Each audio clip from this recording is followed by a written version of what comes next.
Hello guys, നിങ്ങളൊരു loan ആപ്ലിക്കേഷൻ്റെ അകത്ത് ലോൺ നോക്കുവാണ്. നിങ്ങളുടെ കയ്യിൽ സാലറി സ്ലിപ്പ് ഇല്ല, ബാങ്ക് സ്റ്റേറ്റ്മെന്റ് ഇല്ല, സിബിൽ ഇഷ്യൂസ് ഉണ്ട്, അല്ലെങ്കിൽ സിബിൽ ഇല്ല. ഇങ്ങനെയുള്ളവർക്ക് ലോൺ എടുക്കാൻ പറ്റിയ ഒരു പുതിയ ലോൺ ആപ്ലിക്കേഷൻ ആണ് നമ്മൾ പരിചയപ്പെടുത്തുന്നത്. നമ്മുടെ ചാനലിൽ ഫസ്റ്റ് ടൈമാണ് ഈ ആപ്ലിക്കേഷൻ്റെ വീഡിയോ ചെയ്യുന്നത്. ഏതാണ് ആപ്ലിക്കേഷൻ, എങ്ങനെ ലോൺ എടുക്കണം എന്ന് ഞാൻ പറഞ്ഞുതരാം. സോ വീഡിയോ മുഴുവൻ സ്കിപ്പ് ചെയ്യാണ്ട് കാണുക. ആപ്ലിക്കേഷൻ ലിങ്ക് ഡിസ്ക്രിപ്ഷനിൽ വയ്ക്കാം. നിങ്ങൾ മുഴുവൻ കണ്ടതിന് ശേഷം മാത്രം ഈ ആപ്ലിക്കേഷനിൽ അപ്ലൈ ചെയ്യാനായിട്ട്. സോ വീഡിയോയിലോട്ട് പോകുന്നതിന് മുമ്പ് നിങ്ങൾ EMI കാർഡ്, പേ ലെറ്റർ കാര്യങ്ങളൊക്കെ യൂസ് ചെയ്യുന്ന വ്യക്തിയാണെന്നുണ്ടെങ്കിൽ ഈ പേ ലെറ്റർ അല്ലെങ്കിൽ EMI കാർഡ് ലിമിറ്റ് ഉണ്ടെങ്കിൽ ആ ലിമിറ്റ് നിങ്ങൾക്ക് ക്യാഷ് ആയിട്ട് കൺവേർട്ട് ചെയ്യണമെന്നുണ്ടെങ്കിൽ ഈ കാണുന്ന നമ്പറിൽ മെസ്സേജ് അയച്ചാൽ മതി. നമ്മൾ പ്രൊഡക്റ്റ് പർച്ചേസ് ചെയ്യിപ്പിച്ചുകൊണ്ട് നിങ്ങൾക്ക് അത് ക്യാഷ് ആയിട്ട് കൺവേർട്ട് ചെയ്ത് നിങ്ങൾക്ക് EMI ഒക്കെ തിരിച്ച് റീപേ ചെയ്യുന്ന രീതിയിൽ ചെയ്തു തരാനായിട്ട് പറ്റും. സോ എൻ്റെ കൂടുതൽ ഡീറ്റെയിൽസ് അറിയാനായിട്ട് വാട്സപ്പിൽ മെസ്സേജ് അയക്കുക. ഏതാണ് പേ ലെറ്റർ അല്ലെങ്കിൽ ഏതാണ് EMI കാർഡ്, അതിൻ്റെ ലിമിറ്റ് എത്രയാണെന്ന് അയക്കുക. നമ്മൾ അതിൻ്റെ ഡീറ്റെയിൽസ് പറഞ്ഞു തരുന്നതായിരിക്കും. 4.3 റേറ്റിംഗ് ആപ്ലിക്കേഷനിൽ വരുന്നുണ്ട്. നമുക്ക് അബൌട്ട് സെക്ഷനിൽ പോയി കഴിഞ്ഞാൽ ഈ ആപ്ലിക്കേഷൻ്റെ ഡീറ്റെയിൽസ് കാണാനായിട്ട് പറ്റും. ആപ്ലിക്കേഷന്റെ പേര് യുവ എന്നാണ്. അത്യാവശ്യം ആൾക്കാർ കേട്ടിട്ടുണ്ടാവുമായിരിക്കും. യുവ എന്നാണ് ആപ്ലിക്കേഷന്റെ പേര് വരുന്നത്. പ്ലേ സ്റ്റോറിൽ അവൈലബിൾ ആണ്. RBI അപ്രൂവ് ചെയ്തിട്ടുള്ള ആപ്ലിക്കേഷൻ ആണ്. യുവരാജ് ഫൈനാൻസ് പ്രൈവറ്റ് ലിമിറ്റഡ് ആണ് ഇവിടെ NBFC എന്ന് പറയുന്നത്. രജിസ്റ്റേർഡ് ആയിട്ടുള്ള RBI NBFC തന്നെയാണ് ഇവർ വരുന്നത്. നമുക്ക് ഇതിൻ്റെ അകത്ത് ലോൺ എടുക്കാനായിട്ട് ജസ്റ്റ് ഒരു ആധാർ കാർഡും പാൻ കാർഡും സെൽഫി മാത്രം മതി. മന്ത്ലി സാലറി 25,000 മേളിൽ വേണമെന്നൊക്കെ പറയുന്നുണ്ട്. അത് കുഴപ്പമൊന്നുമില്ല, നിങ്ങൾക്ക് അപ്ലൈ ചെയ്യാനായിട്ട് സാധിക്കും. പിന്നെ ഇവരുടെ ഡോക്യുമെന്റ്സ് ആയിട്ട് വേറെ ഒരു ആവശ്യമില്ല. ഇവർ മാക്സിമം ലോൺ പ്രൊവൈഡ് ചെയ്യുന്നത് 20,000 വരെയാണ് നമുക്ക് തരുന്നത്. ചെറിയൊരു എമൗണ്ടൊക്കെ ആദ്യം കിട്ടാൻ ചാൻസ് ഉള്ളൂ. 500, 1000, 2000 ഒക്കെ നമ്മുടെ റാപ്പിഡ് റുപ്പി, പേ റുപ്പിക്ക് പോലെയൊക്കെ തന്നെ വർക്ക് ചെയ്യുന്ന ഒരു ആപ്ലിക്കേഷനാണ്. നമുക്ക് മാക്സിമം 10 ഒരു 1 ഇയർ വരെയാണ് വരുന്നത്. പക്ഷേ ചെറിയ എമൗണ്ടൊക്കെ ആണെങ്കിൽ ഒരു 14 ഡേയ്സോ 28 ഡേയ്സോ അല്ലെങ്കിൽ 2 months ഒക്കെ മാക്സിമം കിട്ടത്തുള്ളൂ. പിന്നെ നമുക്ക് ഇൻട്രസ്റ്റ് 36% വരെ വരും. ഈ ചെറിയ ആപ്ലിക്കേഷനൊക്കെ ആയതുകൊണ്ട് ഇൻട്രസ്റ്റ് എന്തായാലും ഹൈ ആയിരിക്കും. പിന്നെ നമുക്ക് പ്രോസസിംഗ് ഫീസ് 99 rupees തൊട്ട് സ്റ്റാർട്ട് ചെയ്താണ് കൊടുത്തിരിക്കുന്നത്. പിന്നെ നമുക്കൊരു താഴെ ലോൺ എക്സാമ്പിൾ കാര്യങ്ങളൊക്കെ കൊടുത്തിട്ടുണ്ട്. നിങ്ങൾ ഒരു 10,000 ലോൺ എടുക്കുകയാണെന്നുണ്ടെങ്കിൽ ഒരു 93 ദിവസം 3 മാസത്തേക്കാണ് ലോൺ എടുക്കുന്നത്, 36% ഇൻട്രസ്റ്റ് വരുന്നതെന്നുണ്ടെങ്കിൽ നിങ്ങൾക്ക് ടോട്ടൽ റീപേ ചെയ്യേണ്ട വരുന്ന എമൗണ്ട് 11,616 ആണ്. ലോൺ അപ്ലൈ ചെയ്യാനായിട്ടുള്ള ഇന്ത്യൻ സിറ്റിസൺ ആയിരിക്കണം. ഇന്ത്യയിൽ വർക്ക് ചെയ്ത് ഇന്ത്യയിൽ നിൽക്കുന്ന ആൾക്കാർക്കാണ് ലോൺ അപ്ലൈ ചെയ്യാനായിട്ട് പറ്റത്തുള്ളൂ.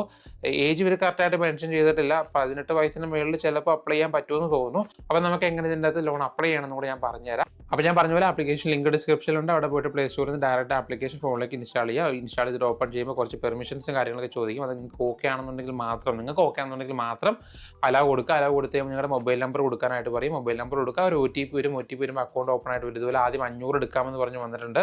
താഴെയായിട്ട് നിങ്ങൾക്ക് 500 തൊട്ട് 15,000 വരെ സെലക്ട് ചെയ്യാം. റീപേയ്മെന്റ് ഷെഡ്യൂളും കാര്യങ്ങളൊക്കെ വന്നിട്ടുണ്ട്. ഞാനിതിൽ ഓൾറെഡി നേരത്തെ അപ്ലൈ ചെയ്തിട്ടുള്ള ആളും കൂടിയാണ്. അതുകൊണ്ട് എന്തെങ്കിലും ചെറിയ വ്യത്യാസം നിങ്ങൾക്ക് ചിലപ്പോൾ അപ്ലൈ ചെയ്യുമ്പോൾ കാണിക്കും. അത് നിങ്ങൾ സ്വയം വായിച്ച് നോക്കിയിട്ട് ചെയ്താൽ മതി. 500 എടുക്കുകയാണെങ്കിൽ 2 മാസം EMI കിട്ടും. 9 ഏപ്രിലും 10 മെയ്ക്കും 2 EMI വരും. അത് 391 രൂപയും 258 രൂപ വെച്ചിട്ടാണ് EMI വരുന്നത്. അത് നിങ്ങൾക്ക് പ്രത്യേകിച്ച് കസ്റ്റമൈസ് ചെയ്യാനുള്ള ഓപ്ഷൻ ഒന്നുമില്ല. അവർ കാണിക്കുന്ന എന്താണോ അത് നമ്മൾ എടുക്കേണ്ടി വരും. എടുക്കാൻ ഓക്കെ ആണെന്നുണ്ടെങ്കിൽ ജസ്റ്റ് നെക്സ്റ്റ് ക്ലിക്ക് ചെയ്തുകൊണ്ട് നമുക്ക് മുന്നോട്ട് പോകാനായിട്ട് പറ്റും. അവിടെ നമ്മുടെ വെരിഫിക്കേഷൻ കംപ്ലീറ്റ് ചെയ്യാനാണ് പറയുന്നത്. ആധാർ കാർഡിന് നമ്പർ കൊടുക്കുക. ആധാറായിട്ട് ലിങ്ക് ചെയ്തിരിക്കുന്ന മൊബൈൽ നമ്പറിൽ OTP വരും. പിന്നെ ഡിജി ലോക്കറിൻ്റെ പിൻ കൊടുക്കാനാണ് പറയുന്നത്. പിന്നെ മറന്നു പോയെങ്കിൽ ഫോർഗട്ട് മൈ പിൻ എന്നൊരു ഓപ്ഷൻ താഴെ കാണാം. അവിടെ ക്ലിക്ക് ചെയ്തുകൊണ്ട് പിന്നെ ഫോർഗട്ട് ചെയ്യാം. അത് കൊടുത്തുകൊണ്ട് ഡൺ ക്ലിക്ക് ചെയ്ത് അങ്ങനെ നമ്മുടെ ഡേറ്റാസ് കൊടുത്തു കഴിയുമ്പോൾ കംപ്ലീറ്റഡ് എന്ന് പറഞ്ഞ് കാണിക്കാം. അപ്പോൾ അടുത്ത പേജിൽ നിങ്ങളുടെ first name, last name, gender, date of birth, നിങ്ങളുടെ സർനെയിം, ഇത്രയും ഡീറ്റെയിൽസ് കൊടുക്കാനായിട്ട് പറയുന്നുണ്ട്. ഫാദറിൻ്റെ നെയിം കാര്യങ്ങൾ കൊടുക്കാനായിട്ട് പറയുന്നുണ്ട്. ഈ കാര്യങ്ങൾ കൊടുത്തിട്ട് നിങ്ങളുടെ രജിസ്റ്റേർഡ് ആയിട്ടുള്ള അഡ്രസ്സ്, പിൻകോഡ്, സിറ്റി കാര്യങ്ങൾ കൊടുക്കാനായിട്ട് പറയുന്നുണ്ട്. അഡ്രസ് ഡീറ്റെയിൽസ് കൊടുത്തതിന് ശേഷം മന്ത്ലി ഇൻകമാണ് കൊടുക്കാനായിട്ട് പറയുന്നത്. പിന്നെ പാൻ കാർഡിൻ്റെ നമ്പർ, ആധാർ കാർഡിൻ്റെ നമ്പർ, നിങ്ങൾക്ക് എന്തെങ്കിലും വേറെ ലോൺ ഉണ്ടോ ഇല്ലയോ, പിന്നെ നിങ്ങളുടെ ഇമെയിൽ ID കൊടുത്തിട്ട് താഴെ ടേംസ് ആൻഡ് കണ്ടീഷൻസ് കൊടുത്തിട്ട് കണ്ടിന്യൂ ക്ലിക്ക് ചെയ്യുമ്പോഴായിരിക്കും നമുക്ക് എലിജിബിലിറ്റി കാണിക്കുന്നത്. എനിക്കിപ്പോൾ 1000 തൊട്ട് 4000 വരെ എടുക്കാം എന്നുള്ള രീതിയിലാണ് കാണിച്ചിരിക്കുന്നത്. താഴെ 1000 എടുക്കുമ്പോൾ 756 EMI, 740 EMI എന്നൊക്കെ പറഞ്ഞ് കാണിക്കുന്നുണ്ട്. മാക്സിമം 4000 വരെ എടുക്കാനായിട്ട് സാധിക്കും. ഞാൻ ജസ്റ്റ് ഒരു 1000 രൂപ എടുത്ത് കാണിച്ചു തരാം. 1000 കൊടുക്കുന്നു. 1000 കൊടുത്തു കഴിയുമ്പോൾ അടുത്ത പേജിൽ നിങ്ങളുടെ ബാങ്ക് ഡീറ്റെയിൽസ് കൊടുക്കാനാണ് പറയുന്നത്. ബാങ്കിൻ്റെ പേര്, IFSC കോഡ് കാര്യങ്ങളൊക്കെ കൊടുക്കാനായിട്ട് പറയുന്നുണ്ട്. ഇതൊക്കെ കൊടുത്ത് കണ്ടിന്യൂ കൊടുക്കുമ്പോൾ ഒരു സെൽഫി ആഡ് ചെയ്യാനായിട്ട് പറയും. ആ സെൽഫിയും കൊടുത്തു കഴിയുമ്പോൾ ഇതുപോലെ സിബിൽ ചെക്ക് ചെയ്യാനായിട്ട് എക്സ്പീരിയൻസ് സ്കോറാണ് ഇവർ ചെക്ക് ചെയ്യുന്നത്. എക്സ്പീരിയൻസ് സ്കോർ ചെക്ക് ചെയ്ത് കഴിയുമ്പോൾ ഇതുപോലെ നമുക്ക് നമ്മുടെ എക്സ്പീരിയൻസ് സ്കോറിൻ്റെ അകത്തുള്ള ലോൺ എത്രയുണ്ട്, എത്ര ഔട്ട്സ്റ്റാൻഡിങ് എമൗണ്ട് ഉണ്ടെന്നൊക്കെ കാണിക്കും. അതൊക്കെ കൊടുത്തിട്ട് ജസ്റ്റ് നിങ്ങൾ നെക്സ്റ്റ് ക്ലിക്ക് ചെയ്യുമ്പോൾ congratulation, your loan has been successfully submitted എന്ന് പറഞ്ഞൊരു ടിക്ക് മാർക്ക് കാണിക്കും. അപ്പോൾ ഇതുപോലെ ലോൺ ആപ്ലിക്കേഷൻ ഇൻ പ്രോഗ്രസ് എന്ന് പറഞ്ഞ് കാണിക്കും. ടേം 62 ദിവസം, ലോൺ എമൗണ്ട് 1000, റീപേയ്മെൻറ്റ് 1496 ആണ്. അത്യാവശ്യം നല്ല കത്തി ഇൻട്രസ്റ്റ് വരുന്നുണ്ട്. ഇത് റീപേ ചെയ്യാൻ പറ്റുന്നവർ മാത്രം എടുത്താൽ മതി. ശേഷം കുറച്ച് നേരം ഒരു 10-15 മിനിറ്റ് കഴിയുമ്പോൾ ചിലപ്പോൾ ഇതുപോലെ ആപ്ലിക്കേഷൻ അപ്രൂവ്ഡ് എന്ന് പറഞ്ഞ് കാണിക്കും. അപ്പോൾ ആപ്ലിക്കേഷനിൽ ജനറേറ്റ് ലോൺ എഗ്രിമെൻ്റ് എന്ന് കാണിക്കും. അവിടെ ഒരു എഗ്രിമെൻ്റ് കാണിക്കും. അത് ഓക്കെ ആണെന്നുണ്ടെങ്കിൽ ഓക്കെ കൊടുക്കുക. ഓക്കെ കൊടുത്ത് നിങ്ങളുടെ മൊബൈൽ നമ്പർ ഇട്ട് OTP കാര്യങ്ങളൊക്കെ വരും. OTP കൊടുത്തുകൊണ്ട് നിങ്ങളുടെ അക്കൗണ്ടിൽ ഫണ്ട് ട്രാൻസ്ഫർ ചെയ്തെടുക്കാനായിട്ട് സാധിക്കും. ഇനി അക്കൗണ്ടിൽ ഫണ്ട് ഒരു 24 മണിക്കൂറിനുള്ളിൽ തന്നെ ക്രെഡിറ്റ് ആകും. അപ്പോൾ ഇതുപോലെ ആപ്ലിക്കേഷൻ അപ്ഡേറ്റ് ആയിക്കാൻ ഇതുപോലെ റീപേ ചെയ്യാനുള്ള ഒരു ഓപ്ഷൻ കൂടെ കാണിക്കും. അങ്ങനെ റീപേ ചെയ്യാൻ നമ്മൾ ജസ്റ്റ് കാണിച്ചു തരാം.